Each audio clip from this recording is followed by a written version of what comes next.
अरे मर्दे लिपस्टिक लकले के भाई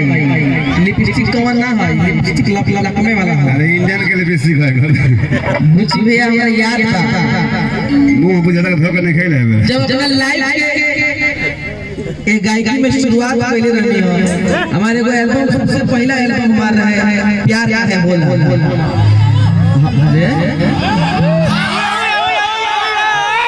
सब होई तो अंतिम में दौर चला था तहार बार के कलर है इनकर बाल के कलर एक ही तू मजनुआ से लगा ना तार मजनुआ यहां के तो हम कहत रहनी हो बुची भैया 2009 में हमारा अपन एल्बम को पहला बार आई रहे प्यार है बोला ओई जे पवनो भैया के रिकॉर्डिंग भई रहे तनी आजा गोरी पाजा जाए कटी जवानी माजा जाए ओई जे हमारे को गाना गौले रहनी हो पहल का शुरुआत के मारे भाव के फबना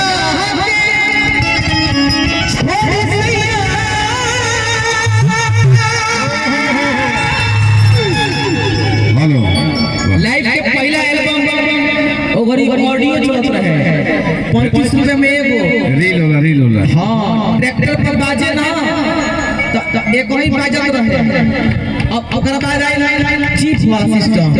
ओकरा बाद आई YouTube वाला सिस्टम एकरा में पूर्वको कलाकार सुपरस्टार बने बड़ा दिक्कत नहीं है पेड प्रमोशन कीजिए 1 मिलियन लीजिए तो कोई दो लाइन नहीं ओके गाना के भाव रहे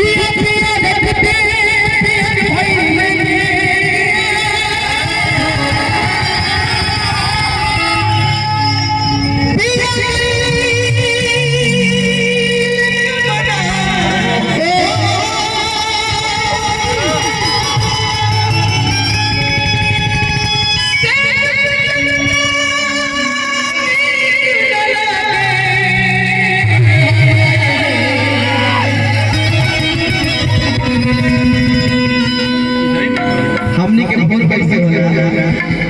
जगले हो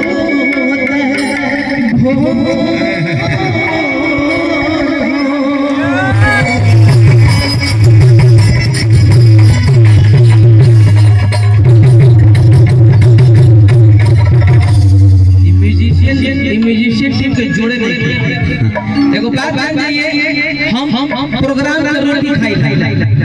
प्रोग्राम ना मिलने तो हमारा नाम एक दिन प्रोग्राम अगर बेकार हो गई समझ जाए 10 ठीक ना हां बुझाला के सारा जोखी ओइला लेखा मान हो गइल हम कुछ हो बोल कर मिजाज में बोला कि हमरा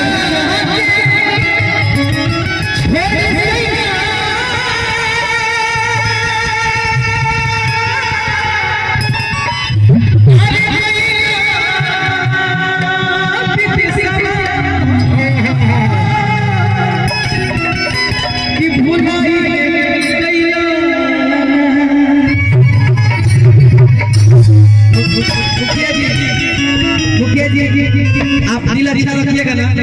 तो यहाँ कोई भी सुपरस्टार आ सकता है बस प्यार मिलना चाहिए पैसा रुपये कोनो बड़ बात होला लेकिन सही बताओ नहीं आप जो इंसान ना देखने वाला हां बाकी पान खाए लेके छोड़े के हां पान खाए लेके छोड़े के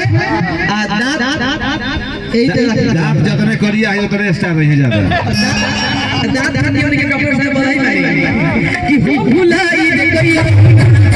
हो बधाई गई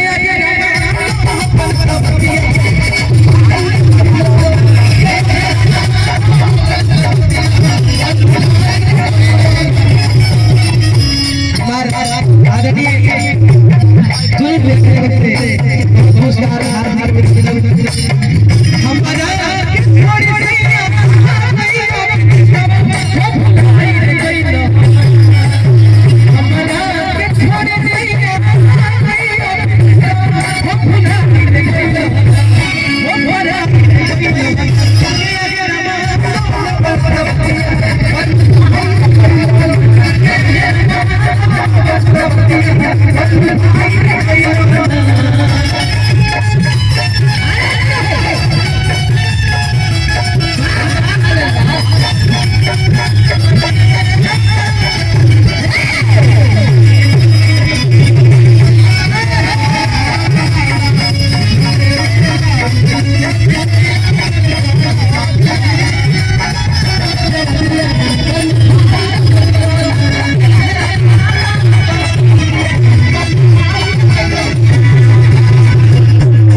1 2 3 3.5 चैता है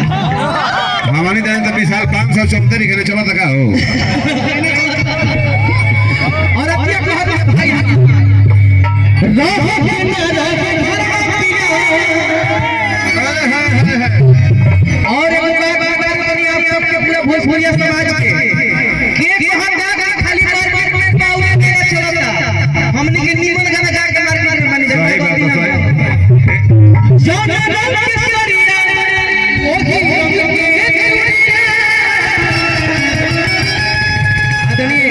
डॉक्टर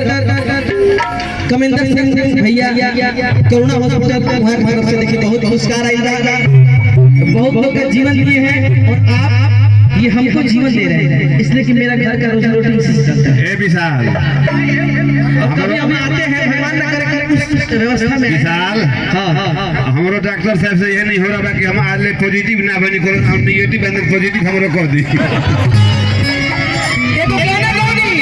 छोटा दाना सरिया ओही चलो खुशिया चलो आप ज्यादा किया बस अरे किले ले लाई बदाजा बेलाऊ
ये बबुआ तो जाके जुटार था व्हाइट रेड दिखावा था नहीं अभी बॉडी बने था येलो बहुत तो खाते रेड में आवे तो अरे मैं क्या कर रहा हूं तो पागल कर दो बेटा